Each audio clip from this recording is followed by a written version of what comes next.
Hi అండి. నాని హీరోగా నటిస్తున్న 'పారడైజ్' సినిమా నుంచి అయితే ఫస్ట్ సాంగ్ అయితే బయటకు వచ్చిందండి. ఆయా షేర్ సాంగ్ అయితే నాకైతే ఎక్సలెంట్ అనిపించింది. ఓవరాల్గా చూసుకుంటే మీకు మెయిన్గా వచ్చేసి దాంట్లో డ్యాన్స్ స్టెప్స్ అండి. నాని గారు అంత పెద్ద డ్యాన్సర్ ఏం కాదు, కానీ మూమెంట్స్ అయితే ఈసారి కొంచెం కష్టపడుతున్నారు. కూర్చొని ఒక స్టెప్ వేశారు, చాలా కష్టం ఆ స్టెప్ వేయడం, కానీ చాలా మంచిగా అయితే ఆ స్టెప్ అయితే వేయడం చూసాం. నాకు చాలా బాగా నచ్చింది. యాక్చువల్గా రీసెంట్గా నేను ఏదో ప్రోగ్రామ్లో చూసాను, టీవీ ప్రోగ్రాంలో ఒక షార్ట్ వీడియోలో అయితే చూశాను, అదే స్టెప్ సేమ్ టు సేమ్.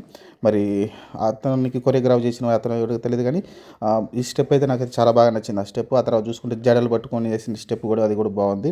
ఓవరాల్గా కొంచెం డ్యాన్స్లో అయితే ఇంప్రూవ్మెంట్ క్లియర్గా కనిపిస్తుంది. చాలా కష్టపడ్డారు డ్యాన్స్ కోసం అయితే. ఇంకా చూసుకుంటే థీమ్ వచ్చేసి మనకు తెలిసిందే, వాళ్ళకైతే అక్కడ ఉన్న పీపుల్కి అయితే హెల్ప్ చేసేలా కనిపిస్తూ ఉన్నాడు. ఇతను కూడా ఒక గ్యాంగ్స్టర్గా మారేటట్టు క్లియర్గా కనిపిస్తూ ఉంది. అక్కడ చూసుకుంటే ఒక బిర్యానీ తీసుకొచ్చి వాళ్ళందరూ వాళ్ళు కలిసి అక్కడ ఉన్న ప్రజలకైతే ఇస్తూ ఉన్నాడు. అది కూడా ఆ బండిని ప్రజలే లాక్కుంటూ వస్తున్నారు. ఇదంతా చూసుకుంటే ఒక నియంతలాగా కనిపిస్తూ ఉన్నాడు. కాకపోతే చూడాలి ఎలా ఉంటుందో సినిమా అనేది. పూర్తిగా అయితే క్లియర్గా అర్థమవుతుంది. గ్యాంగ్స్టరు నాలిసి వారైతే ఉంటుంది. ఇంకోటి చూసుకుంటే మాలిక్ని కూడా తొక్కేసేలాగంటే ఎవరైతే పని ఇచ్చారో వాళ్ళని తొక్కేసే విధంగా అయితే నాని క్యారెక్టర్ ఉండబోతున్నట్టు అయితే క్లియర్గా అర్థమవుతుంది. అతను తొక్కేసి ఇతను పైకి ఎదిగే రకంగా అయితే కనిపిస్తుంది నాకైతే సినిమా స్టోరీ. చూద్దాం మరి. ప్రస్తుతానికైతే వచ్చిన టీజర్ కానీ పాట కానీ అన్నీ కూడా ఇంప్రెస్ చేస్తూ ఉన్నాయి. 'పారడైజ్' మూవీ పైన ఇంకా ఎక్స్పెక్టేషన్ పెంచుతూ ఉన్నాయి. చూద్దాం మరి. ఈ సాంగ్ అయితే అదిరిపోయిందండి. మీరైతే చూడకపోతే ఒకసారి చూడండి. హ్యాపీ బర్త్డే నాని గారికి.